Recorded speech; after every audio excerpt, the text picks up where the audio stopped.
Hey guys, Happy New Year. This is my healthy New Year grocery haul. So I'm just gonna show you a little bit about what I do to kind of get myself on track. So we're already 1 week in to the new year, and I don't know about you, but I'm having a really hard time kind of bouncing back from that holiday mentality. I'm still staying up too late. I'm still craving all of my snacks and, treat foods. And so I'm going to be doing a 10-day reset next week. So I've kind of stocked up on a couple of those things. And this is kind of what my grocery haul looks like throughout the year when I'm really on track and feeling good. And so I'll show you the staples that I have here today.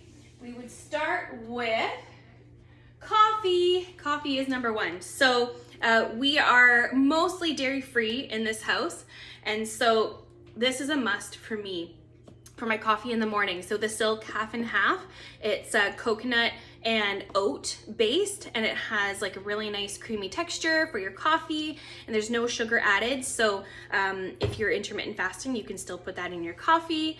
And then for the rest of us, or for the kids for cereal even, we've got the unsweetened Silk almond milk.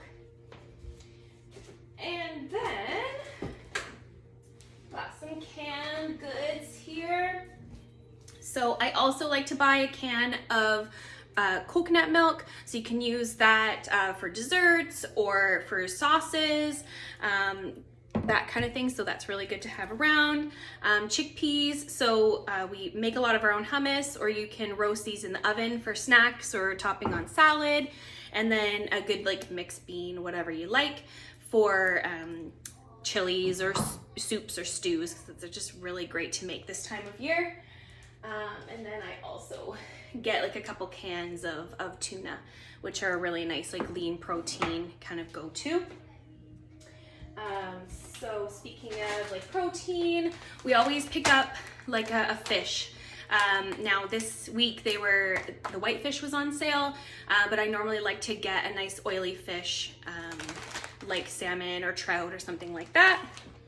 And then we get a dairy-free cheese. This one is a soy base, kind of like a mozzarella, and it's really good if the kids want to make a pizza or whatever.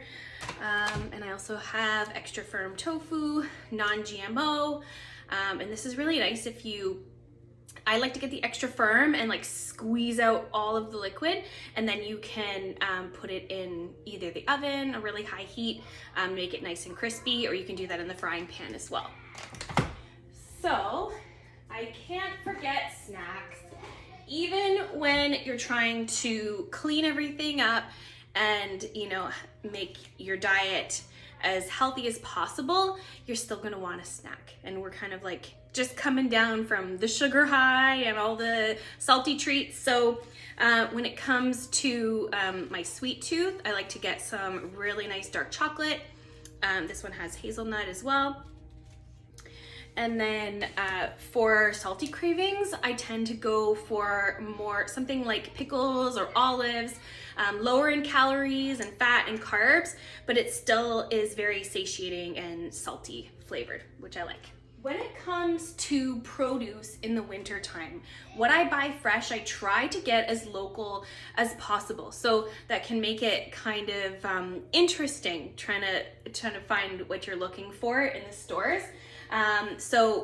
If you're looking very carefully, you can find a couple things that are greenhouse grown locally.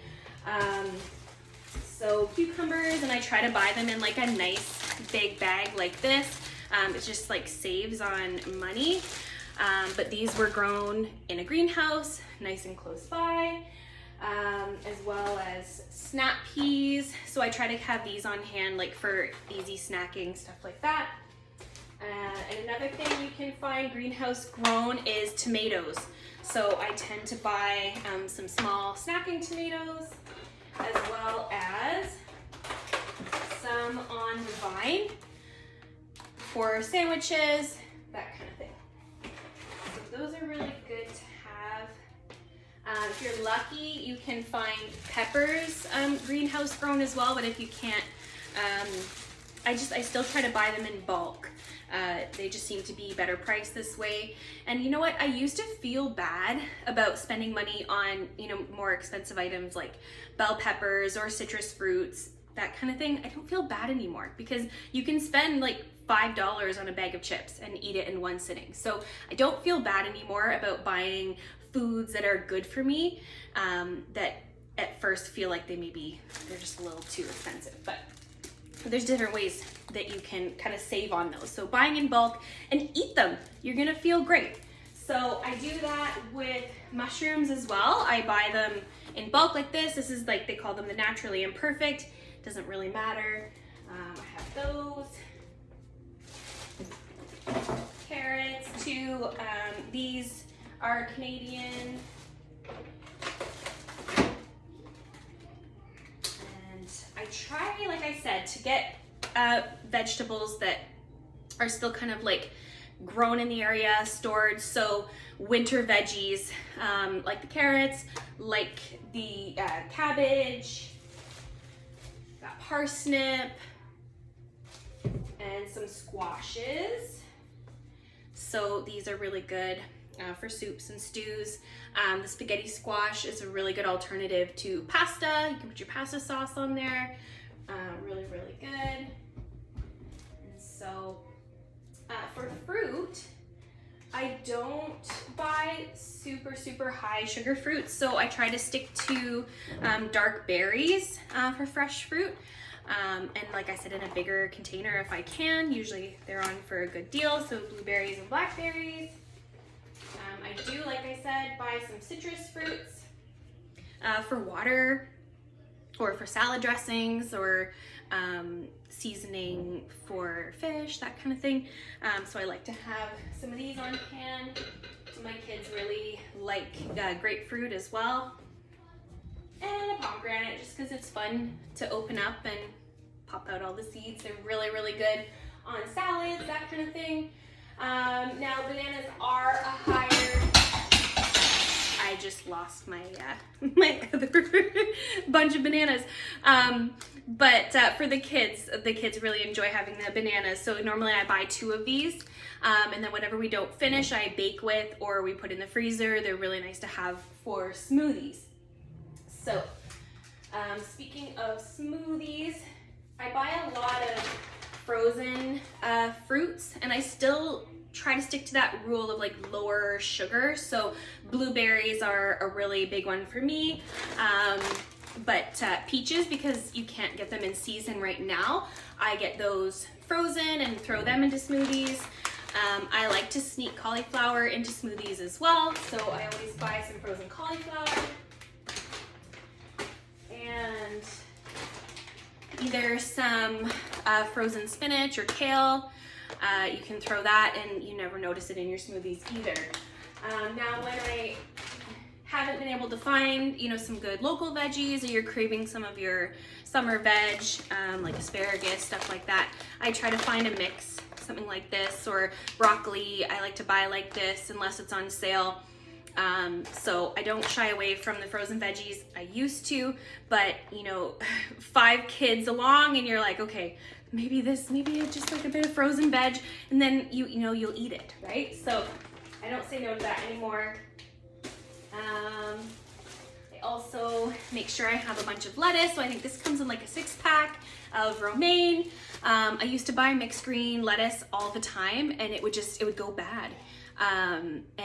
Or by the time you mix it into a salad, it's kind of mushy and it doesn't have great flavor. And if the texture's off, then you're not going to be wanting to eat it as much. So I get the nice romaine, and you can make any salad you want with it. But it holds up nice and green. Good to go. And cauliflower was on sale this week, so I did pick up cauliflower. And this is really versatile. You can roast it. I don't know if you've ever done like buffalo cauliflower bites, but they're a lot of fun. You can make pizza crust out of it. You can make soup. Like, it's just, if I see it on sale, I grab it. So it's one of those great things to have. So I also have some bread. I really like this stone mill organic sprouted grain. Seems to be a little easier on the stomach, nice and high in fiber, so doesn't kind of play with the blood sugar as much. And if this is not on sale or available, I try to get like the no sugar added, and it seems to be pretty good for us. So I think that's it. If you have any questions about this 10-day detox that I'll be doing, feel free to message me, and if there's any recipes you'd like, just let me know and I'll fill you in the comments. Good luck in the new year. Let me know what you thought of this grocery haul. Take care, guys.